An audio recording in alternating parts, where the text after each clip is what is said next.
A comunidade Narrações Imersivas acaba de chegar. Torne-se membro e tenha acesso a todos os nossos livros, sem interrupções ou propagandas. E em formato de MP3, ouça diretamente da nossa plataforma no Hotmart. Por menos de uma Coca-Cola por mês, você assina nossa comunidade e apoia diretamente nosso trabalho. Não perca mais tempo e venha curtir mais uma forma de ouvir Narrações Imersivas. Link para assinar a comunidade na descrição ou no primeiro comentário fixado. Fique agora com mais um episódio imersivo.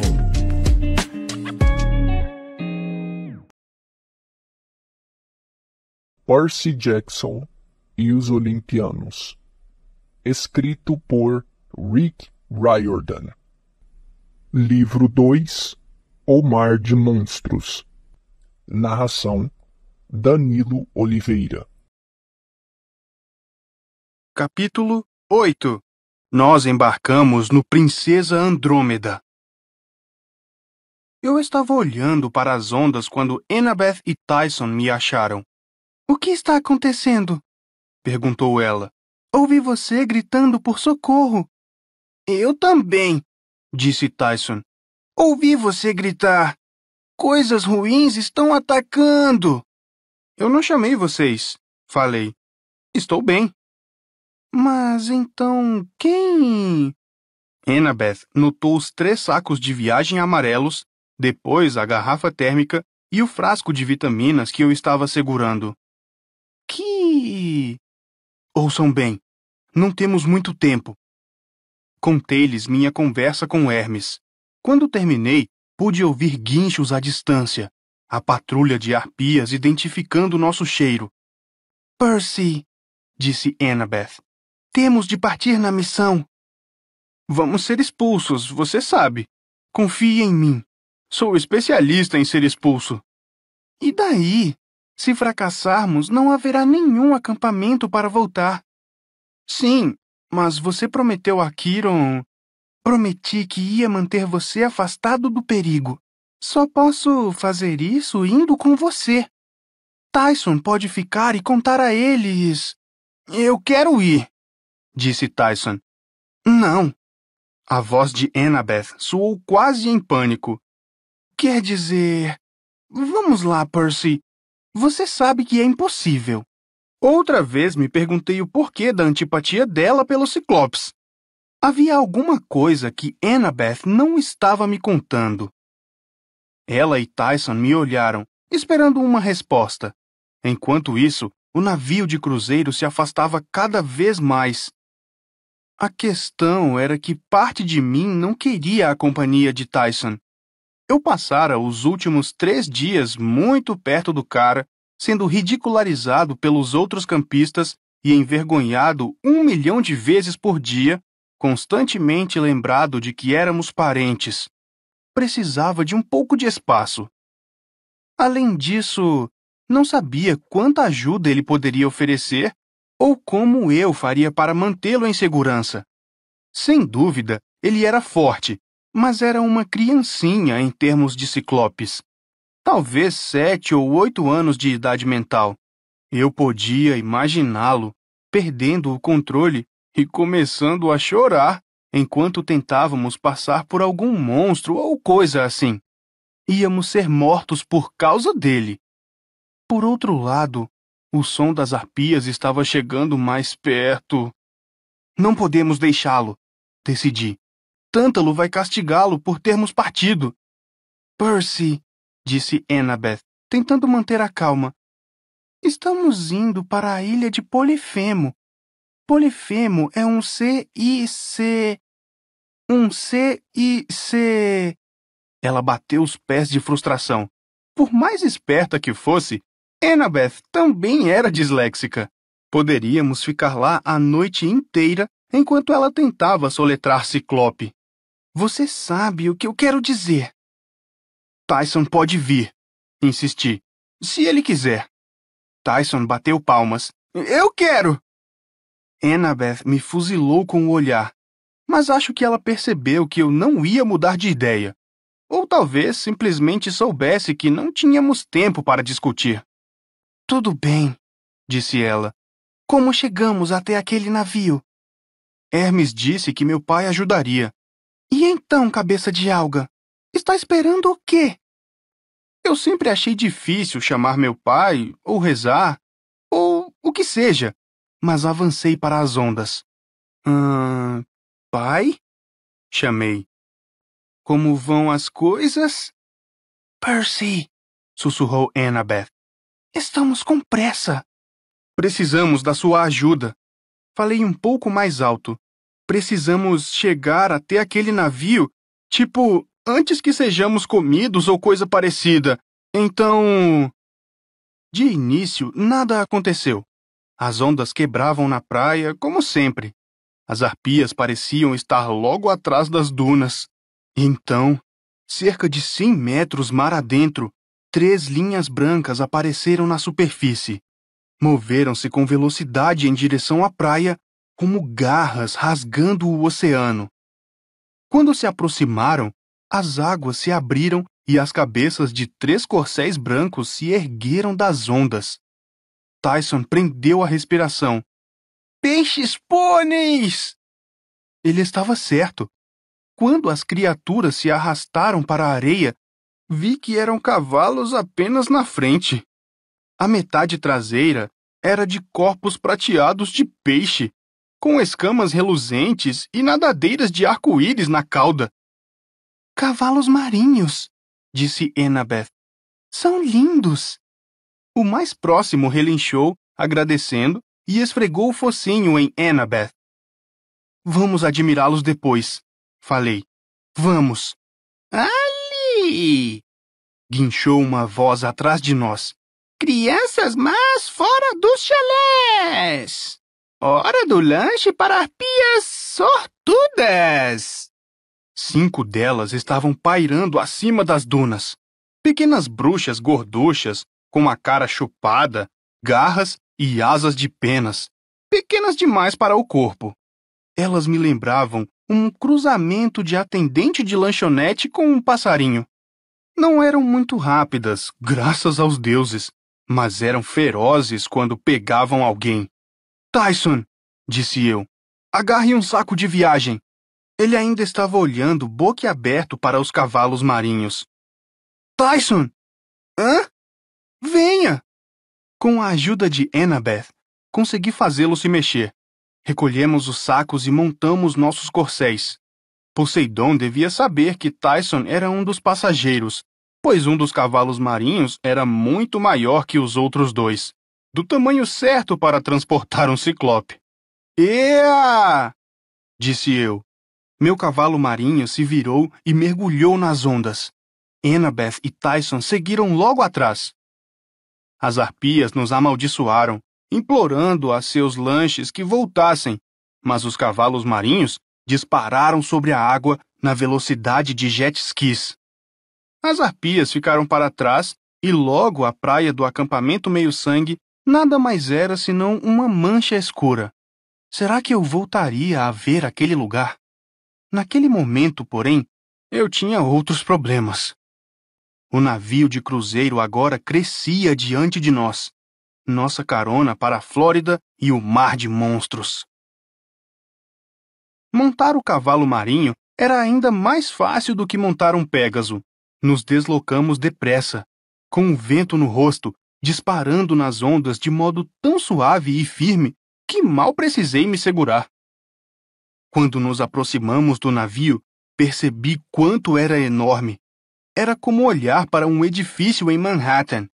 O casco branco tinha pelo menos 10 andares e acima dele havia mais uma dúzia de convéses com balcões e vigias iluminados. O nome do navio estava pintado logo acima da linha de proa, em letras pretas, iluminadas por um refletor. Levei alguns segundos para decifrá-lo. Princesa Andrômeda.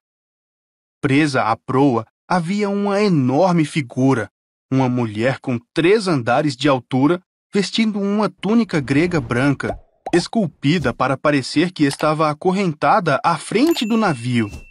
Ela era jovem e linda, com cabelos pretos flutuantes, mas sua expressão era de terror absoluto. Porque alguém iria querer uma princesa aos gritos na frente do navio de suas férias, eu não tinha ideia. Lembrei-me do mito de Andrômeda e de como ela fora acorrentada a uma rocha pelos próprios pais como sacrifício a um monstro marinho. Talvez seu boletim fosse horrível ou coisa assim.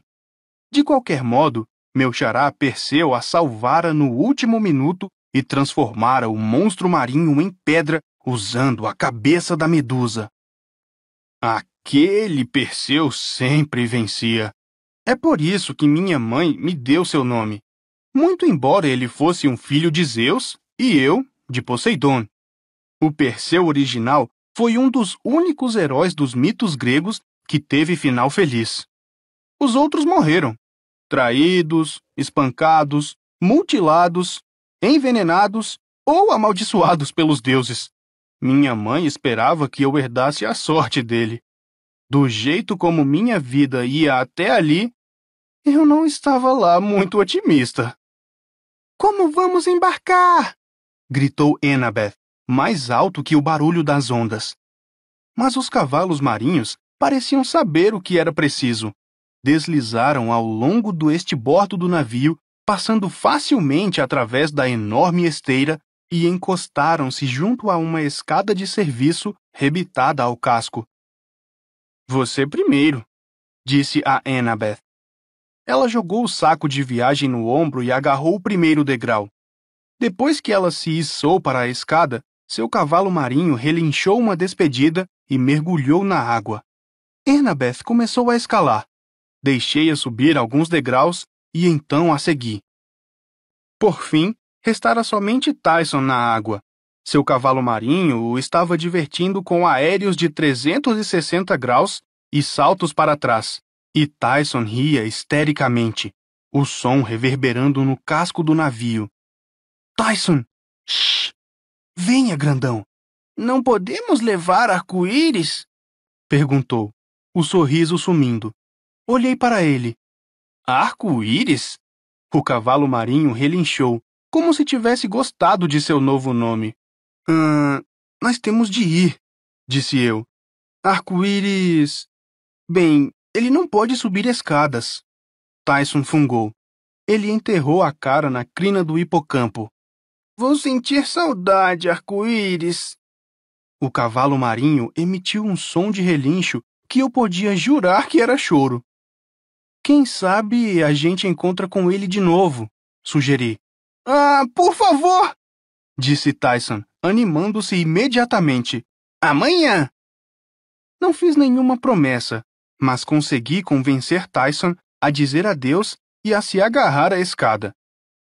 Com um último relincho triste, Arco-íris, o hipocampo, deu um salto mortal para trás e mergulhou no mar. A escada levava a um convés de manutenção cheio de botes salva-vidas amarelos. Havia uma porta dupla trancada que Annabeth conseguiu arrombar com sua faca e uma boa dose de pragas em grego antigo. Imaginei que teríamos de nos esgueirar por ali, já que éramos clandestinos e tudo mais. Mas depois de examinar alguns corredores e espiar por cima de um balcão um enorme corredor central ladeado por lojas fechadas, comecei a me dar conta de que não havia ninguém de quem nos esconder. Quer dizer, é claro que estávamos no meio da noite, mas andamos metade da extensão do navio e não encontramos ninguém. Passamos por 40 ou 50 portas de cabines e não ouvimos ruído algum atrás delas. É um navio fantasma, murmurei. Não, disse Tyson, manuseando a alça do seu saco de viagem. Cheiro ruim. Annabeth franziu o senho. Não sinto cheiro de nada. Os ciclopes são como os sátiros, disse eu. Eles podem farejar monstros. Não é verdade, Tyson? Ele fez que sim, nervoso. Agora que estávamos longe do acampamento meio-sangue, a névoa distorcia seu rosto de novo. A não ser que eu me concentrasse muito, parecia que ele tinha 2 olhos, não um. Certo, disse Annabeth. Então está sentindo cheiro de que exatamente? Coisa ruim, respondeu Tyson.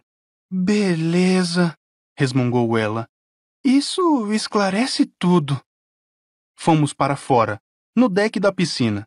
Havia fileiras de espreguiçadeiras vazias e um bar fechado com uma cortina de correntes.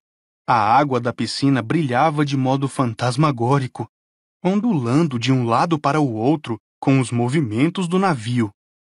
Acima de nós, à frente e atrás, havia mais decks, uma parede de escalada, uma pista de mini-golfe, um restaurante giratório, mas nenhum sinal de vida. E, no entanto, eu senti algo familiar, algo perigoso. Tinha a impressão de que, se não estivesse tão cansado e exausto de tanta adrenalina por causa de nossa longa noite, talvez conseguisse dar um nome ao que estava errado. Precisamos de um esconderijo, disse eu. Algum lugar seguro para dormir. Dormir, concordou Annabeth, cansada. Exploramos mais alguns corredores até chegarmos a uma suíte vazia no 9º deck. A porta estava aberta, o que me pareceu estranho. Havia uma cesta de chocolate sobre a mesa, uma garrafa gelada de cidra espumante sobre a mesa de cabeceira e uma pastilha de hortelã em cima do travesseiro, com um bilhete manuscrito que dizia: "Aproveite seu cruzeiro." Abrimos nossos sacos de viagem e descobrimos que Hermes realmente pensara em tudo: roupas, artigos de toalete, rações de acampamento, um saco Ziploc cheio de dinheiro, uma bolsa de couro cheia de dracmas de ouro. Conseguira até mesmo incluir o oleado de Tyson com suas ferramentas e pedaços de metal e o boné de invisibilidade de Annabeth, o que fez os dois se sentirem um pouco melhor. Vou estar na porta ao lado, disse Annabeth. Vocês, garotos, não bebam nem comam nada. Acha que este lugar é encantado? Ela franziu a testa. Não sei. Alguma coisa não está certa. De qualquer jeito, tenham cuidado. Trancamos nossas portas. Tyson desabou na cama. Ele mexeu por alguns minutos em seu projeto de trabalho em metal, que ainda não me mostrara, mas logo começou a bocejar. Enrolou seu oleado e adormeceu. Fiquei deitado na cama, olhando pela vigia. Pensei ter ouvido vozes no corredor, como sussurros. Sabia que não era possível. Andamos pelo navio inteiro e não vimos ninguém. Mas as vozes me mantiveram acordado. Elas me lembraram a viagem ao mundo inferior, os ruídos que os espíritos dos mortos faziam ao passarem. Por fim, meu cansaço levou a melhor. Caí no sono e tive meu pior pesadelo até então. Eu estava em uma caverna, à beira de um poço enorme. Conhecia muito bem o lugar, a entrada para o Tártaro, e reconhecia a risada fria que ecoava da escuridão abaixo. Ora, ora, o jovem herói. A voz era como a lâmina de uma faca raspando pedra. A caminho de outra grande vitória. Eu quis gritar para que Cronos me deixasse em paz. Quis sacar contra a corrente e derrubá-lo com um golpe. Mas não conseguia me mover. E mesmo que conseguisse, como iria matar alguém que já tinha sido destruído, picado em pedacinhos e lançado nas trevas eternas? Não permita que eu o detenha, disse o Titã. Talvez dessa vez, quando fracassar, vá perguntar a si mesmo se vale a pena ser escravo dos deuses.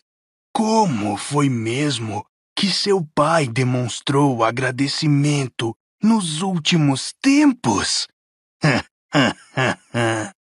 Sua gargalhada encheu a caverna, e subitamente a cena mudou. Era uma caverna diferente, o quarto-prisão de Grover no covil do Ciclope. Grover estava sentado junto ao tear usando seu vestido de noiva encardido, desfazendo em desespero os fios da cauda inacabada do vestido. "Docinho!" gritou o monstro detrás da rocha. Grover ganiu e começou a tecer os fios de volta. O quarto estremeceu quando a rocha foi empurrada para o lado.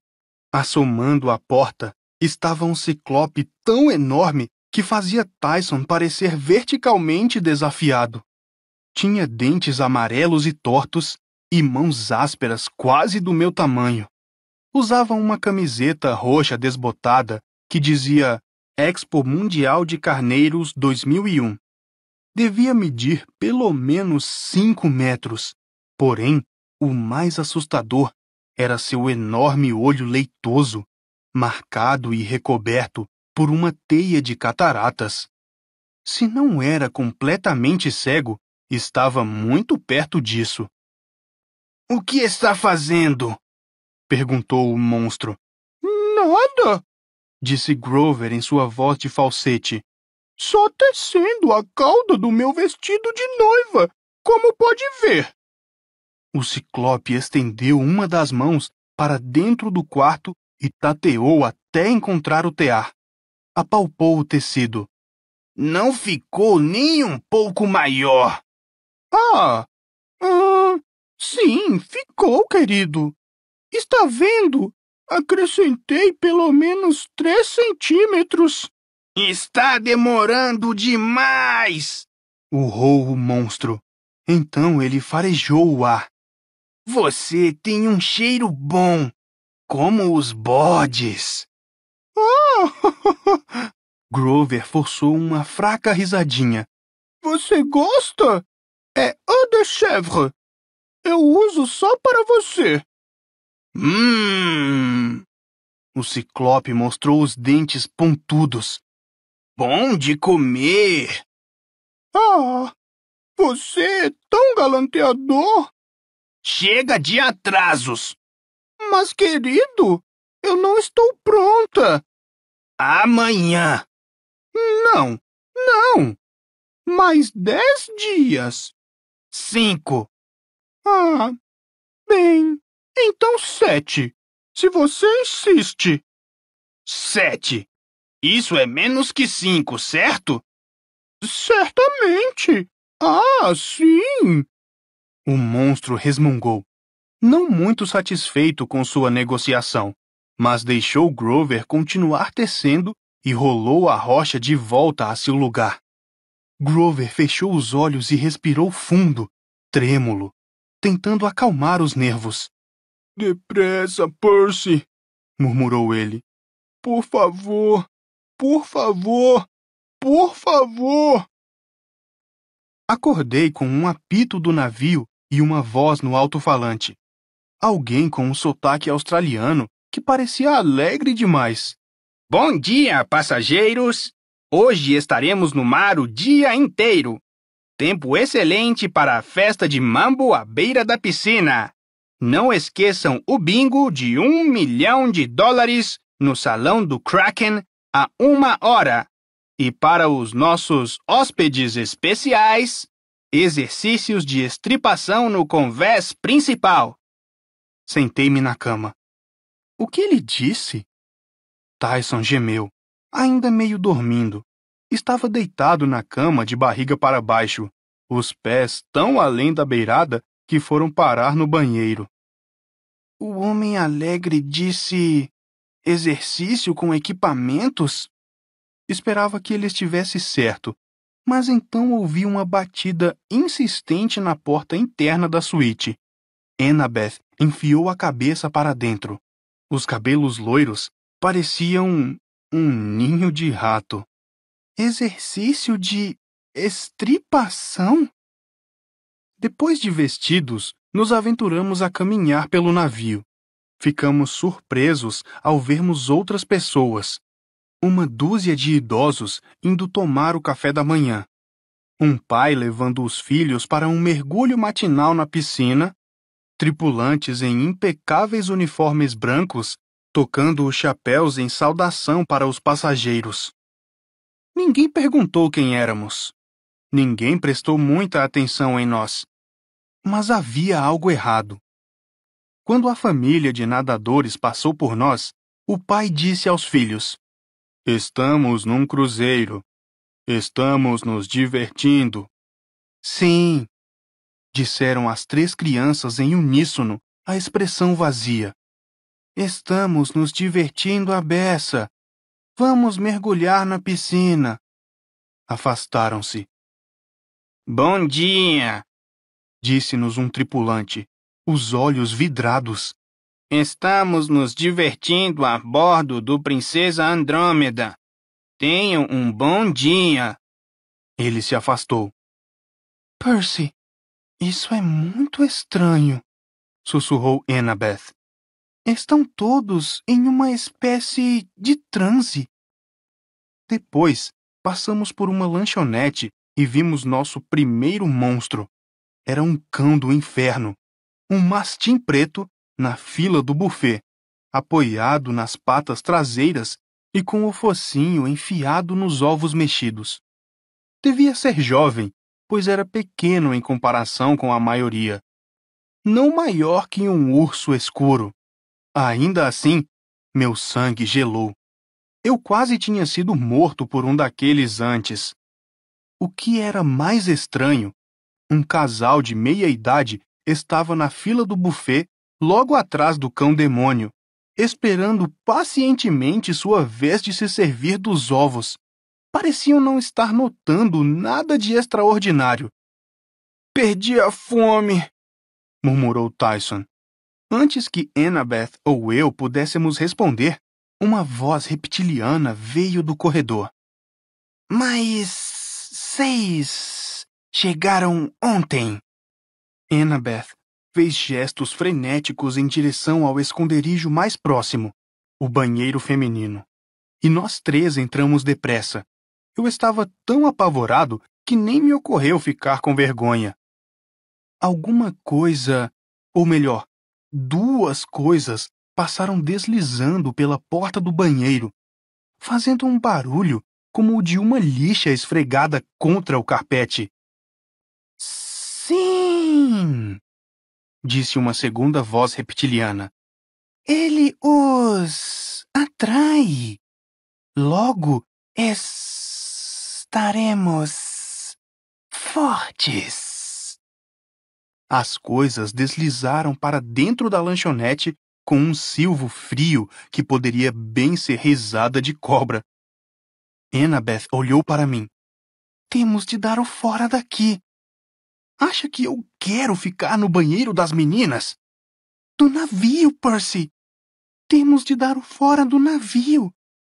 "Cheira mal", concordou Tyson. "E os cachorros comem todos os ovos. Annabeth tem razão. Precisamos dar o fora do banheiro e do navio." Eu estremeci. Se Annabeth e Tyson estavam concordando em alguma coisa, calculei que seria melhor escutá-los. Então, ouvi outra voz do lado de fora. Uma voz que me deixou mais gelado que a de qualquer monstro. "Só uma questão de tempo. Não me pressione, Agrio." Era Luke, sem dúvida alguma. Jamais esqueceria a voz dele. "Não estou pressionando", resmungou um outro cara. Sua voz era mais profunda e ainda mais zangada que a de Luke. "Só estou dizendo que se esse jogo não compensar..." "Vai compensar", disparou Luke. "Eles vão morder a isca. Agora venha. Temos de ir até a suíte do almirantado e verificar o caixão." As vozes se afastaram pelo corredor. Tyson choramingou. "Saímos agora?" Annabeth e eu trocamos olhares e entramos num acordo silencioso. "Não podemos", disse a Tyson. "Temos de descobrir o que Luke está aprontando", concordou Annabeth. "E, se possível, vamos lhe dar uma surra, acorrentá-lo e arrastá-lo para o Monte Olimpo."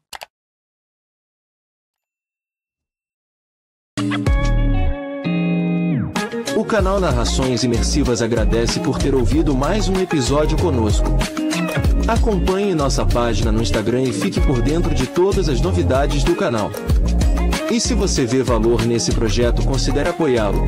Faça parte da nossa comunidade no Hotmart. Até a próxima com mais uma narração imersiva.